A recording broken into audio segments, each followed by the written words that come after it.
Hola. ¿Me escuchan bien? ¿Necesitamos subir el volumen? ¿No? Bueno, vamos a empezar entonces. Gracias a todos por venir. Estamos muy contentos en la facultad porque tenemos una celebridad que nos visita, Rod Johnson. Bueno, todos mis alumnos y los demás saben que el tema de patrones ha sido revolucionario en la ingeniería de software. Gracias a los patrones de diseño hoy nos comunicamos diferente, ¿sí? Tenemos otra manera de comunicar nuestras ideas, nuestros diseños, de enseñar, programación orientada a objetos y todo lo demás a lo que estos patrones han llegado. Así que, bueno, voy a dejar rápidamente con él. Al final, la charla va a ser en inglés, pero si quieren hacer preguntas en castellano, se las podemos traducir. ¿Sí? So, Ralph, thank you so much for your generosity to come to Argentina and to La Plata, to our university. We're very happy. Thanks so much. I'm happy to be here. I had never been to Argentina before. My birth certificate, or rather my passport, says I was born in Panama. But I left Panama when I was 2 months old and never came to Central or South America again until 2 years ago. I went to Brazil, and so now I'm in Argentina. I had a very good time. I was in Tucumán for last week during the smallpox conference, and had a very good time there. So I'm here to talk about design patterns. The copyright on the book is 1995, but the book actually came out in October of 1994. It was at an UPSLA conference, and one of the things I learned is that booksellers like to play with the date because they want people to think that the book is a little bit newer than, at one point they were concerned about making this book look new. It's very funny now, but of course nobody had any idea at the time that the book would last as long and sell as well as it did. Now there are 4 authors. These names now play order, but it really was Eric Donna's idea. He had some patterns in his thesis, his PhD thesis. He'd been looking at framework design, and he came to a UPSLA workshop and told people about them. And I was one of a number of people who really liked the idea, who thought that was a great idea. I had actually been writing papers about patterns. So the other 3, first Richard was working with Eric, and then John was working with them, and I was the last one to join the project, but I had already published papers on patterns. I think they wanted somebody who was a little bit more known to join the project. Anyway, it's won lots of awards, and I don't think of it as a programming language book. It's definitely a design book. So software engineering, it fits in a little bit better. Programming language, I didn't quite understand why we got an award for that, but I was happy anyway. There have been many books that have been written based on it, or because it was written, lots of other books have been written. Now, some of them are just taking the exact same patterns and trying to recast them or explain them from a different point of view or for a different programming language.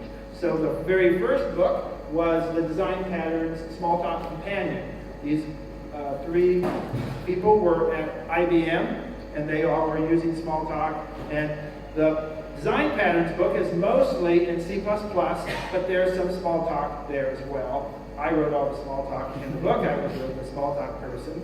And they thought that we needed a book that would really be ideal for Smalltalk people. And there have been books on Visual Basic and Ruby and you name it. And there has been a book taking our patterns and showing how to use these patterns, because although we claim that these patterns are not language specific, that there are patterns that you'll find in all different programs in all different languages, still the language changes the patterns. The languages do have an effect on the pattern, and so you can know how to do it in one language, and when you move to another language, you have to experiment a little bit to see what's the best way. Sometimes a pattern that works really well in one language doesn't seem to work nearly as well in another. And I'm going to be talking about that stuff. The Head's first design pattern is a Java book. It's pretty recent. And one of the books that I most enjoyed reading, often when I read a pattern book, and for some other language, that looks reasonable, but I don't learn much from it. This is a tutorial, and they try to explain how each pattern illustrates certain design principles.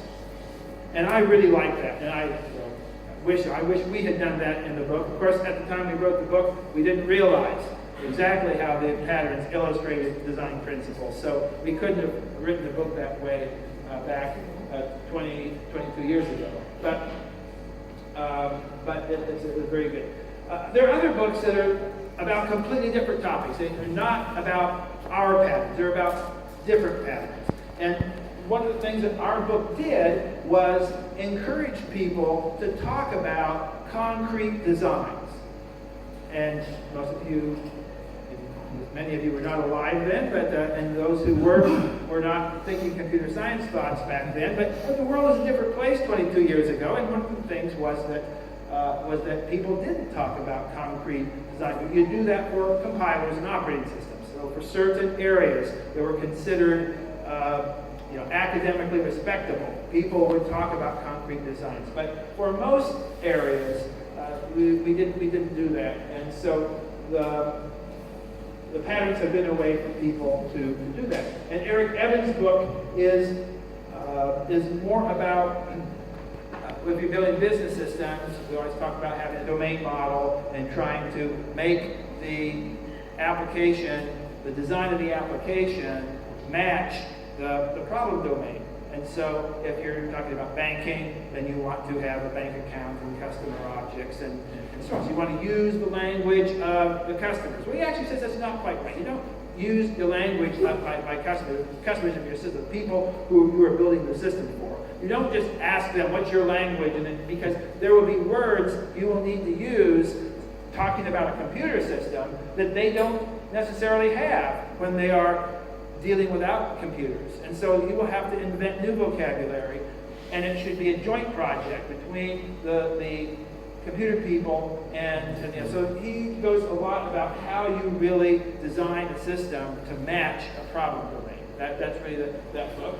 And then Martin Fowler, of course, has actually done several different pattern books, and this is one of this one is much more about object-oriented building a big system in Java or some other object-oriented language.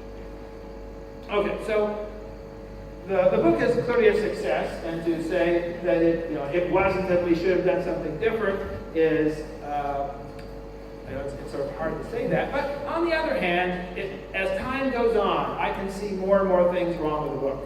And people have been asking us ever since we were getting close to the 10-year anniversary. Then the question was, well, it's been 10 years. Shouldn't you do a second edition? And people have been continuing to ask that question for a very, very long time, including my wife, who's sitting in the back.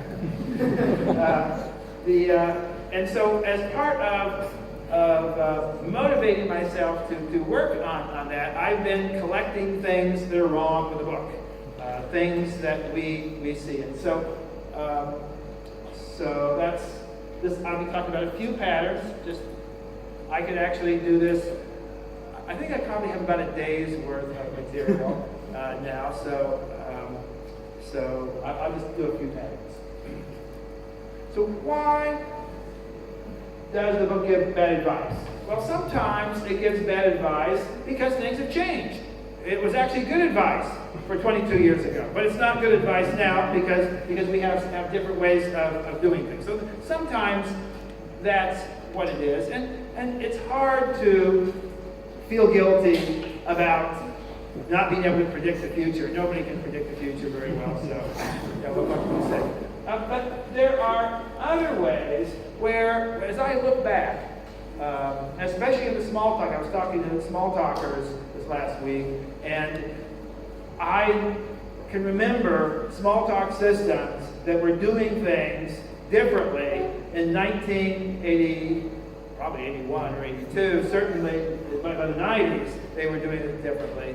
And yet we didn't talk about it. So we could have predicted, because we had examples of that. And one of the things that the book has is 3 different categories. It divides up the 23 patterns into 3 categories. And people often seem to think that there's something profound about these categories. There is not. We looked at a list of 23 and said, that's too long. We cannot have a list of 23 things. People hate lists that are so long. We have to break it up into smaller lists. And at one point we had 6 lists. We had some sort of theory that would tell us that we could put them in these 6 lists, except one of the lists had no patterns in it. So that wasn't very useful. So anyway, we ended up with these 3 lists. And we were pretty happy. They fit the patterns in the book reasonably well. And the creational patterns are a really nice category. You can pretty much tell this pattern is going to be creational, it's not going to be creational. Structural and behavioral, not so much. There are patterns where you could argue that it's structural or behavioral, and you could argue either way. But when you're doing a book, you have to make decisions, and it worked okay for the book. Now, we had a meeting a long time ago. I don't even remember exactly how long ago it was, but we were talking about doing a 2nd edition, and one of the things was we didn't like this categorization. We thought a more useful categorization would be to separate patterns into core and peripheral. Core being the ones you want to learn first. These are the ones you're probably going to use a lot. Versus peripheral, which a peripheral pattern might be really, really important for your system, but the odds aren't so good.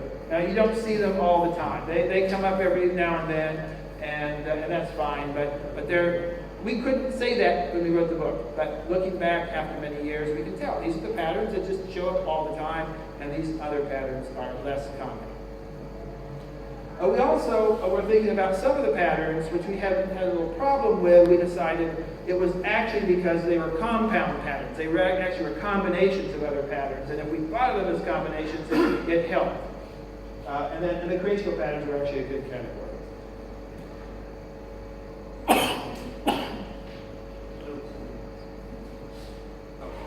So these are the ones we thought of core.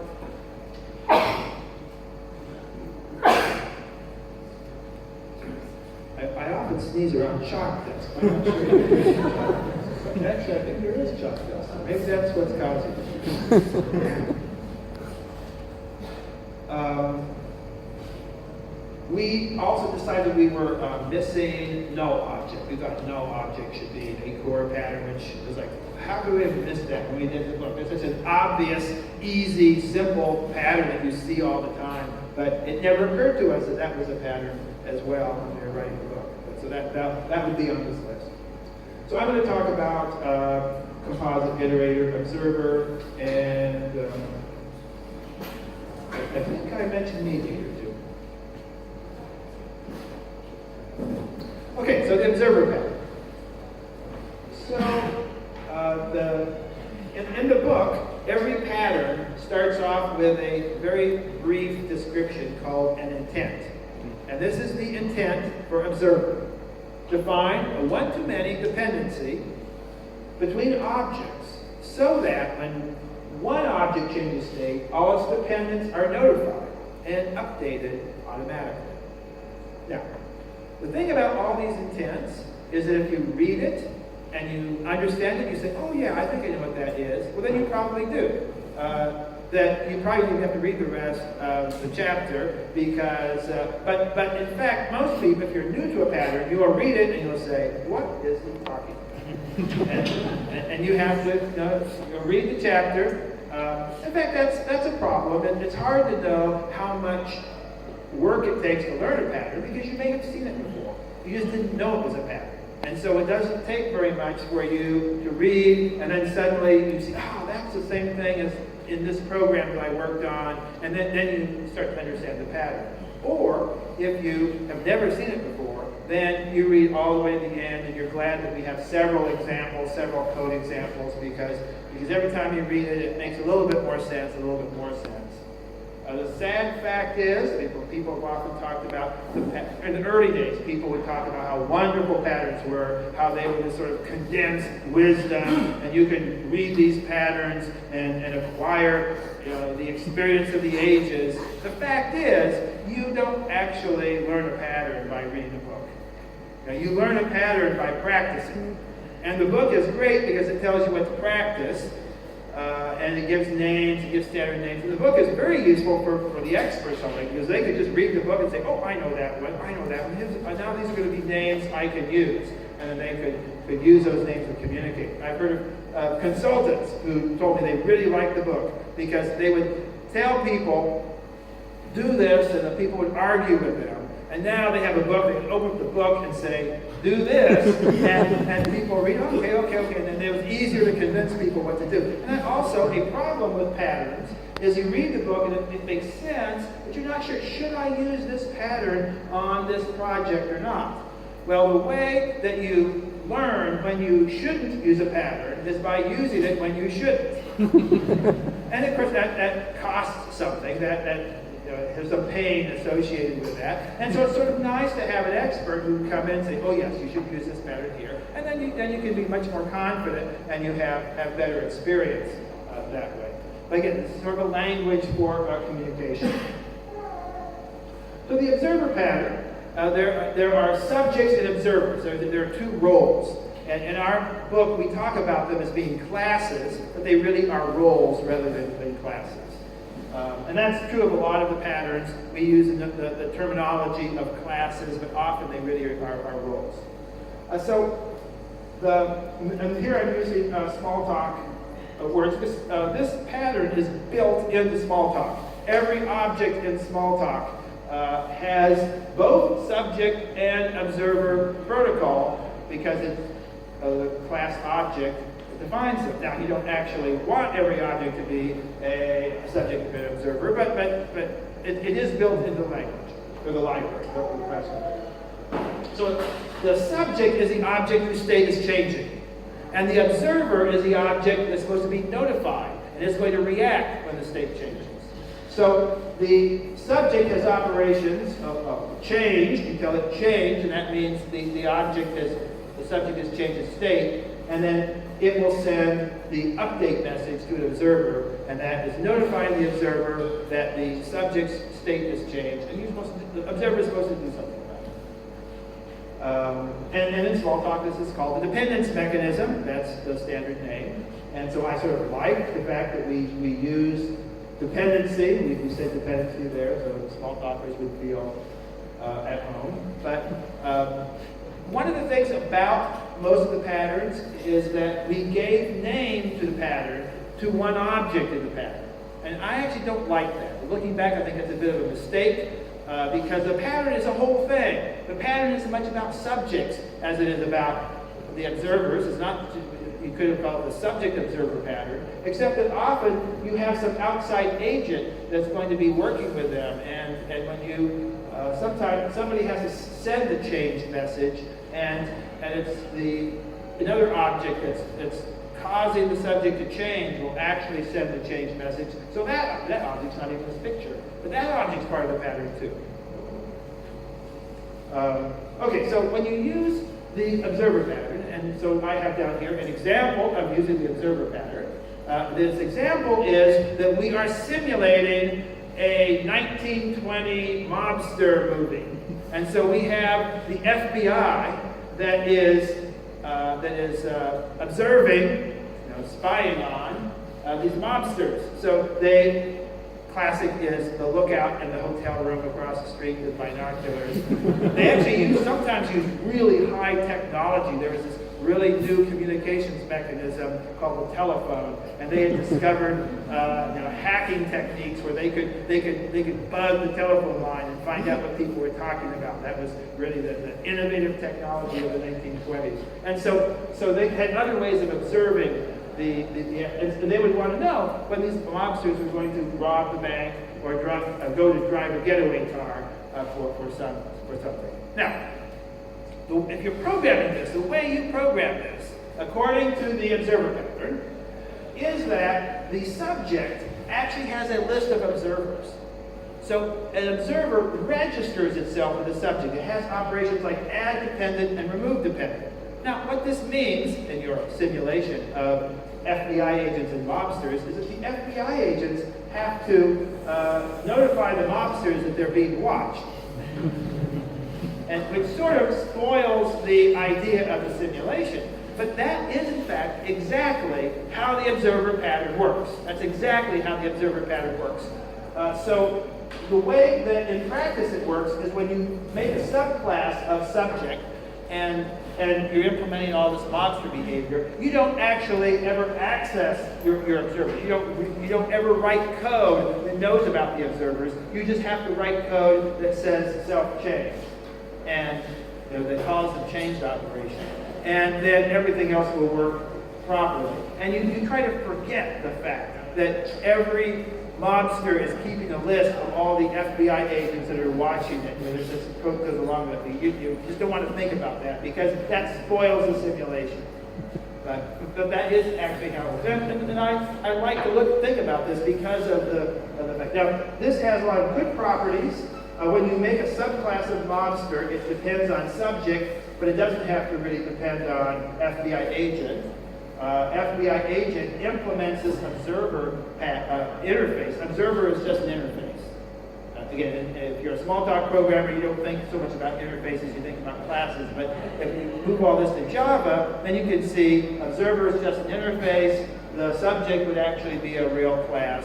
And there isn't any, it reduces coupling because the subject doesn't know anything about the different subclasses of an observer. It just knows there is an observer interface, and it interacts with that interface and doesn't know anything. So it's easy when you're using the observer pattern to create new kind of observers, to create new subjects. You can mix and match them, and a lot of things are made easy. There still is a kind of a coupling, but it's sort of abstract. So there are usually three parts of using the pattern. There is the registration, where you're asked, say that this observer is going to depend on this subject. You register the dependency. A notification, when you realize that something has changed. So you say self-change, you notify the change, and then the update on the observers as they are told that an update occurred. C++ can be done just the same way. We get a subject, an observer, pattern. Here, the way we did the book, this is an update, took a subject as an argument, so you pass along what subject had changed. There's obviously a lot more code that can go, but one of the things that happened in Java, the very first version of Java that came out actually had the observer pattern in it, just the way we did in the book. And you can still see, if you go look for an observer, there's an observer interface in the system that doesn't get used. And that's because they very quickly discovered that it didn't work too well, and they built listener. And if you think listener, observer, trying to do the same thing. It's sort of the same pattern, but in a special way. And one of the obvious questions is, well, if Smalltalk people did this and C++ people did it, Java is sort of like somewhere in the middle between C++ and Java, C++ and Smalltalk. So why didn't it work with Java? Why did they? Well, I don't know completely the answer to that, but what I think is that Smalltalk, of course, has dynamic typing.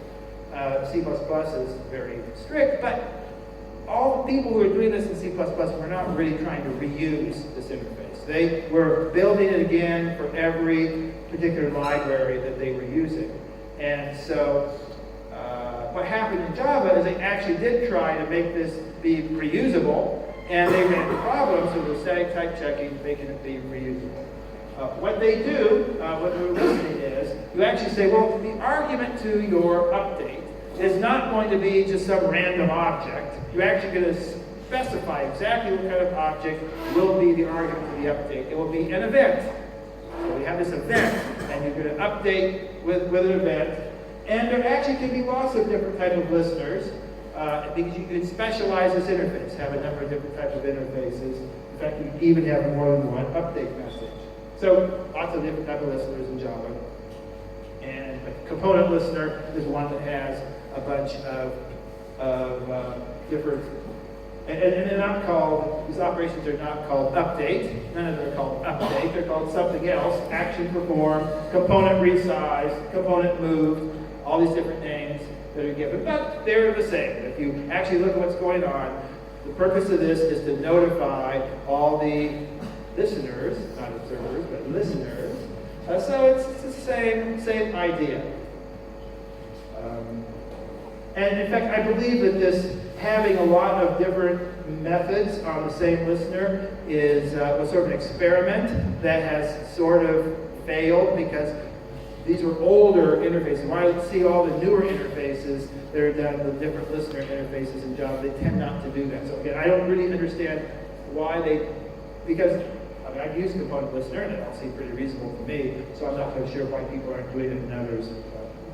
Because they have a new syntax. They have a new syntax? That's called lambda. Oh, no, this is even before lambdas. This is even before lambdas when that happened. Yeah. And I program in Groovy a lot, and so Groovy has had closures and has a special way of doing listeners that is sort of nice, because you don't have to make a new class when you're doing a little special listener. Okay, so the book was making comments. So one of the things when you're looking at observers, we talk about push versus pull.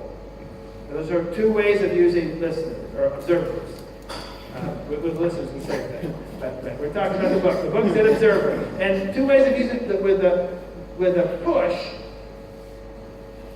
You want the update event to carry all the information necessary so that the observer gets notified of this update and it has all the information it needs. It doesn't have to go back to the subject and do anything. So that's what a push is. Pull means that when it gets notified, it will go back to the subject and read the subject again. So you get two messages. You get twice as much traffic. In a distributed system, you really want to push. You don't want pull. If it's all in memory, pull actually works pretty well. It doesn't make a big difference then. There's sort of two different styles. Okay, so talk about this. The book says, avoiding observer-specific update protocols, the push and pull models. Implementations of the observer pattern often have a subject broadcast additional information about the change. The subject passes this information as an argument to update. The amount of information may vary widely. And then a little bit later it says, the pull model emphasizes the subject's ignorance of its observers. So the pull model, that means that when you're notifying your observers, you know nothing about these observers. You don't know what they want. You don't know what they want. You say, I change, and you better figure it out. You don't know what they want. Whereas the push model assumes that subjects know something about their observers' need. The push model might make observers less reusable because subject classes make assumptions about observer classes that might not always be true. Now, this is a secret to reading. When you see that a writer starts saying might a lot, that shows that they don't really know what they're talking about.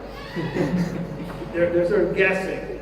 And so we have here that might make observers less reusable. It's actually sort of logical. What we say here is logical. Unfortunately, it's not true.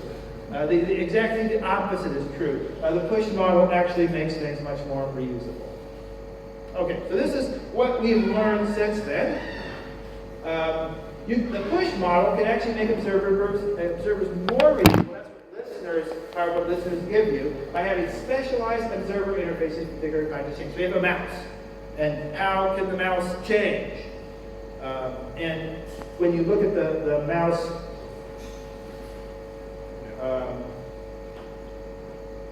I guess none of these are a mouse listener, but if a mouse changes with buttons going up or down or the mouse moving, and that's basically all that can happen. So if you say mouse move, you then can ask, well, was it up or down? Button go up or down? Which button was it? Or was it a movement? And those are your choices. Those are the only ways that they can change. And when you talk about a change, component change, what you always want to know, if the component moves, you want to know where did it move from and where did it move to. But if you know where it started and where it ended, well, you know all that you need to know. So you actually can bundle that information up in the event, send it out, and by having this specific event, you get a push model with, so that means that in a distributed environment, there's less traffic, which is important. And it also means that you can have these specialized observer interfaces. And when that happens, the result is you want to build a library of components for that. So a single interface, here are 2 or 3 or 4 or 5 components that implement that interface. And so now you can build a user interface more by composing parts. You don't have to make new classes, you can compose existing classes. So it leads to more reuse. And there's a term, some Java libraries use this term. I don't think they all use the term data binding. I use Vaadin, D-A-A-D-E-N, I believe, and it calls it data binding, this sort of idea, where you have these different interfaces. And what you do is you say the model will be a kind of a composite model, that when you build your model, the different variables are holders, and then you make a view that looks at a variable. So by a holder, sort of an event, it's a subject. So you have your big model has little subjects in it, and you can look at just this subject or that subject or that subject and get the change. You don't assign to a variable, you set the value of this property of the subject. And just in Smalltalk, there was a commercial system called VisualWorks, and in 1994, they had been doing it this way for 2 or 3 years. I think 91 was when they came out with this whole way of doing things. So I was very familiar with it, and why we didn't talk about that in the book, I do not know. But you end up with a window like this. It's got these different, each one of these is a holder or a property, or the system I'm using, they're called properties, and holder was what they were called in VisualWorks, which is why I keep using that.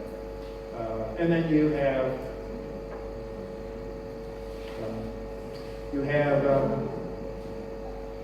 windows here. So this would be a list or a string text editor, string view, and that would be a list view, and so on.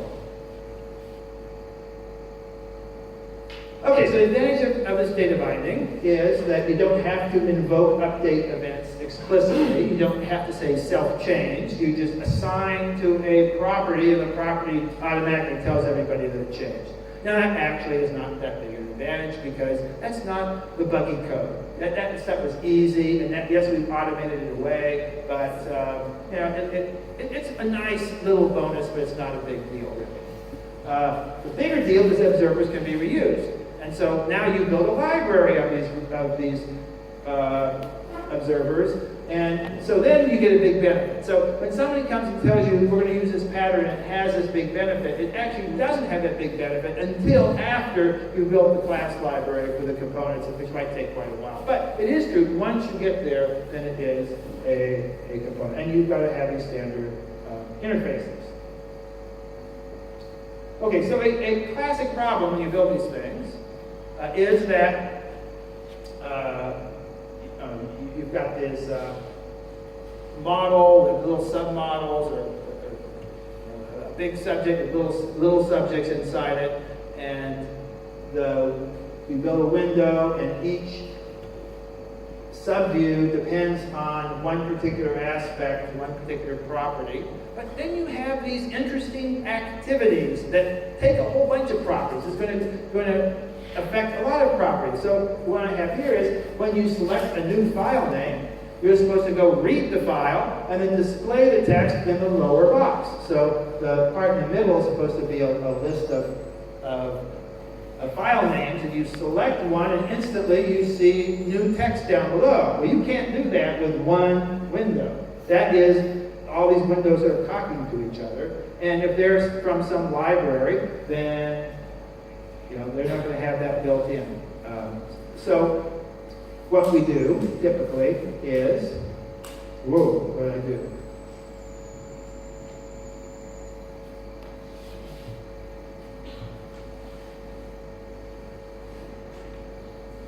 Oh, that's funny.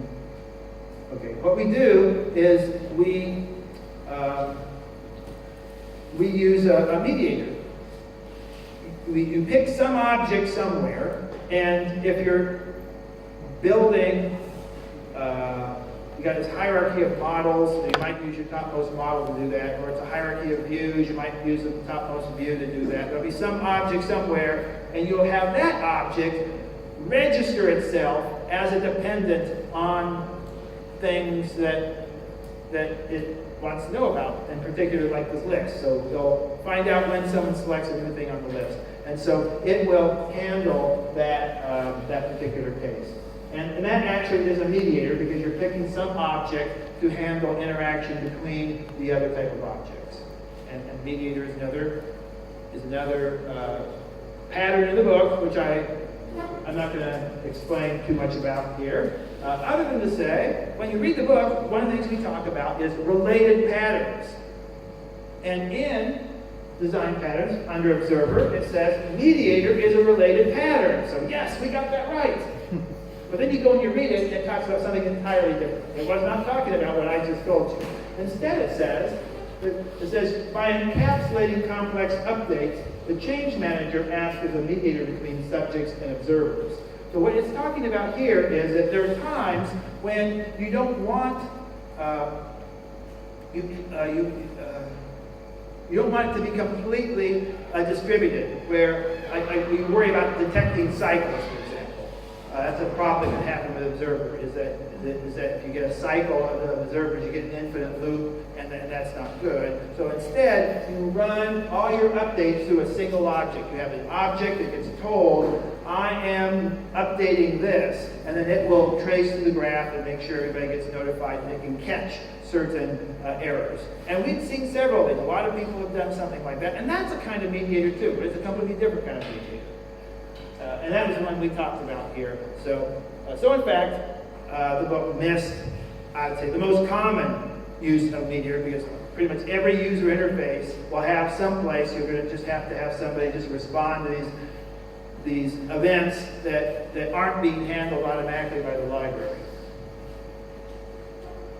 Okay. And backing up,